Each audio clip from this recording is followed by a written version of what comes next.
So welcome to the next episode of the Explain series, and this is going to be a question and answer session on circumcision. In terms of, I've also been asked for my personal thoughts on circumcision, and also around kids that have it forcibly removed when infants, and how do I advise adults who don't feel whole because they've had their foreskin removed or they feel violated. That's a difficult question to ask. So my personal thoughts on circumcision. So I do have a son. Did I have him circumcised? No. Would I advise anyone to have their child circumcised or not? I would say it very much depends on your personal beliefs.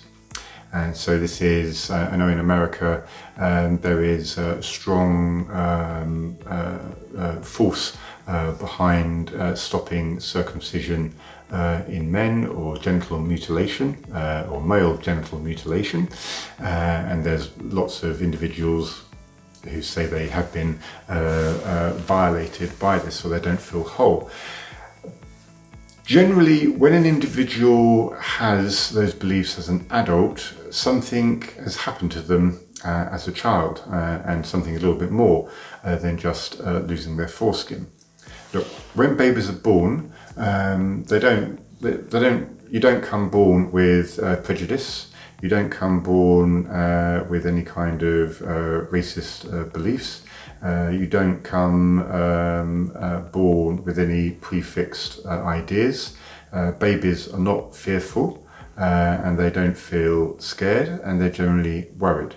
And they're not worried. You know, life is simple for a baby. You sleep, you are hungry, you cry, and someone shoves a spoon in your mouth and gives you food. And these things are nice. It's lovely, you know. But as we grow older, we have to conform to the way the adults have decided to run the world. And sometimes the rules make no sense. Babies crying because they want food, many adults may find a little bit endearing, and it's a little bit hungry, let's give them some food.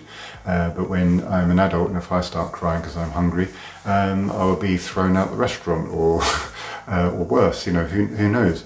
And so there's a certain conformality that you have to do as you're going from an infant to a child to an adult. And some of that conformity comes from our culture, some of it comes from religious beliefs, and some of it is also the personal opinions of our parents and our parents' friends and adults and relations, and their views obviously only come from their parents and are usually passed on through the generations. And so a baby who's had a circumcision doesn't care that it's had a circumcision. That's just a general fact. They do not grow up. But somewhere along the line, they've been made to feel guilty about having a circumcision performed on them as a child.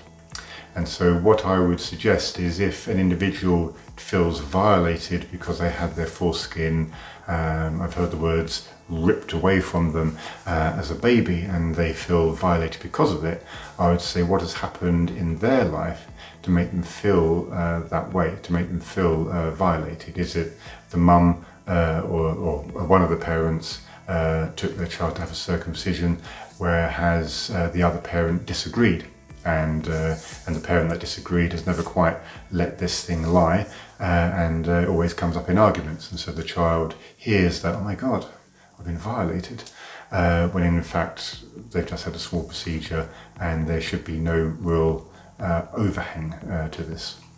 And so I would possibly say, if you do feel as if you have been violated, then you need to speak this through to a counsellor. I wouldn't necessarily go to the charities which campaign for foreskin restoration, and I would actually recommend against foreskin restoration, because a lot of the stretching devices are no good. They don't really work, they just cost a lot of money, and it's a bit of a gimmick. and a lot of the time can cause pain. And surgery for foreskin restoration, I've never seen a good foreskin restoration. I've seen a couple, and you can tell it's skin from another part of the body. It doesn't feel the same. It feels usually sometimes the skin from the testicles, for example, and it's just feel your own testicles and feel the skin on the shaft of the penis. It just feels different, and it doesn't really give a nice finish or a nice look.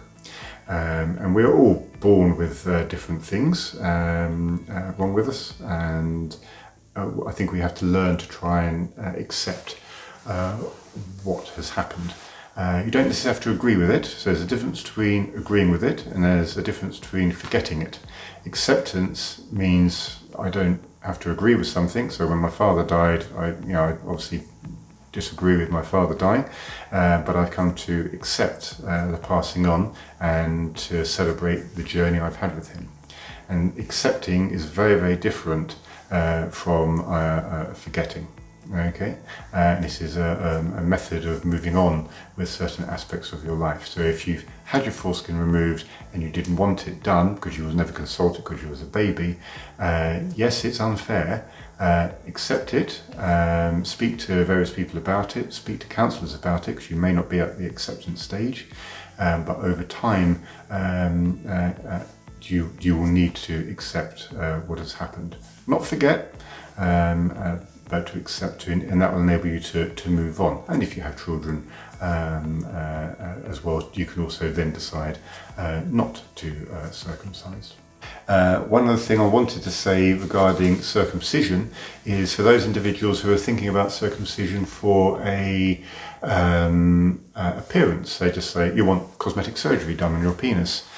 Don't do penile lengthening, is a bit of a waste of time, and also circumcision by choice is something which probably should be avoided where possible. So circumcision generally, if you don't need it, if you don't need the operation, don't have it done.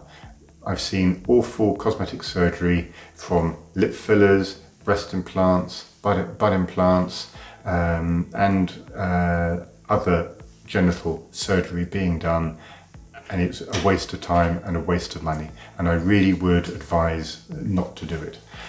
If, however, you have a medical problem which can only really be fixed conclusively with circumcision, then that's a different kettle of fish. And then in that case, you then need a circumcision because that will improve your life. And that's the whole point of surgery. You don't do surgery just for the fun of it. You only do surgery because there is a medical problem affecting your life, and therefore you get the surgery done to make your life better. And if there's any girls watching this thinking, well, I've got small breasts and having big breasts will make my life better, no, that won't necessarily work. What you need to do is consider is why having small breasts is affecting you so. Why is it so psychologically harmful? The vast majority of guys out there don't necessarily care. They may have a preference, but if a guy is going to decide whether he goes out with you on the size of your breasts, then trust me, you do not want to go out with that guy. And it's the same with, and guys, it's the same. If you're thinking, I really like this girl, but having a foreskin freaks her out, that's her problem, not yours, okay? Having a foreskin is completely natural. Having it removed because of medical reasons is completely natural. Having it removed because you're being pressurized into it, or you think, oh, I think I might have a better look by this, or it's because I can't be bothered to wash it every time I pee, that's probably a little bit lazy, and you probably need to have a little bit of a rethink on that one. I'm going to leave it there. I hope you enjoyed this episode. See me in the next one, and thank you very much.